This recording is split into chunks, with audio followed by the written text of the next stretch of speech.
Chapitre 13. Lundi 11 novembre. Jour férié. Maman ne travaillait pas et nous en avons profité pour faire la grasse mat. Nous, c'est elle et moi. Jules et Ben Johnson ont commencé à jouer si tôt qu'il ne serait pas convenable de révéler l'heure.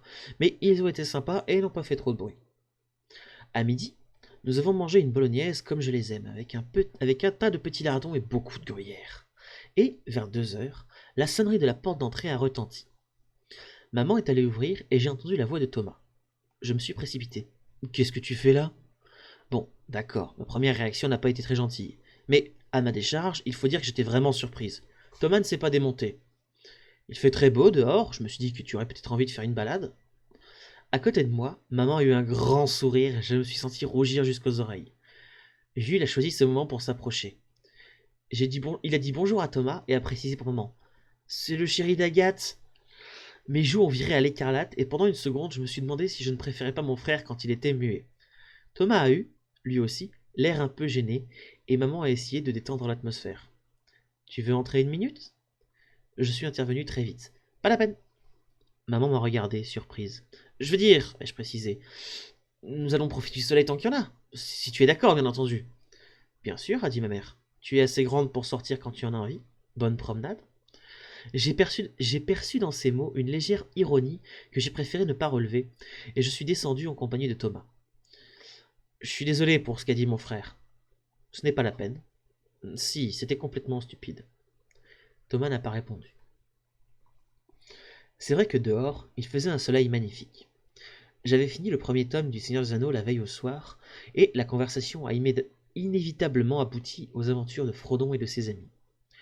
Ça finit bien, ai-je essayé d'expliquer, mais tout reste sombre, les personnages sont tristes, fatigués, un peu comme s'ils étaient usés. Je crois que c'est ce qu'a voulu dire Tolkien, a répondu Thomas. On ne peut pas traverser tant de difficultés et en ressortir comme s'il ne s'était rien passé.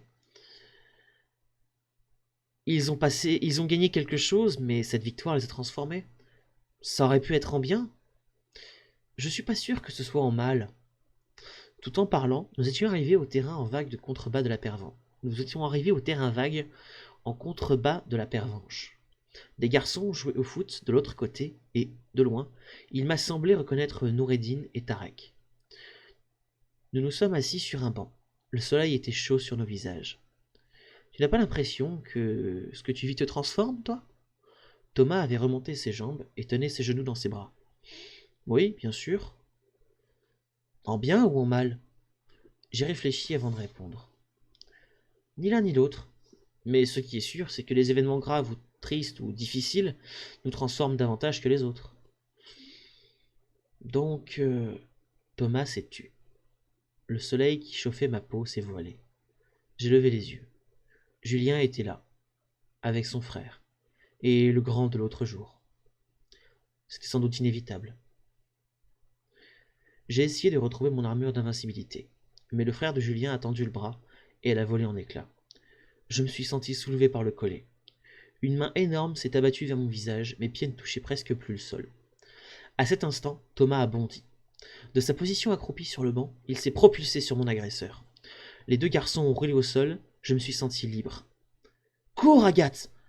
Thomas avait hurlé dans la mêlée confuse qu'il opposait au frère de Julien. Tétanisé, je n'ai pas bougé d'un centimètre. Cours! Un mauvais coup sur la bouche a éteint sa phrase. J'ai vu briller une goutte, écarlate. Le deuxième grand s'est approché des deux corps qui roulaient s'entremêler au sol. Il a lancé un violent coup de pied et j'ai entendu Thomas crier de douleur. Cours, Agathe! La voix m'a semblé moins forte, mais les mots ont brisé ma transe. Je suis parti en courant. Derrière moi, j'ai entendu des cris, des voix d'adultes, un hurlement. J'ai couru.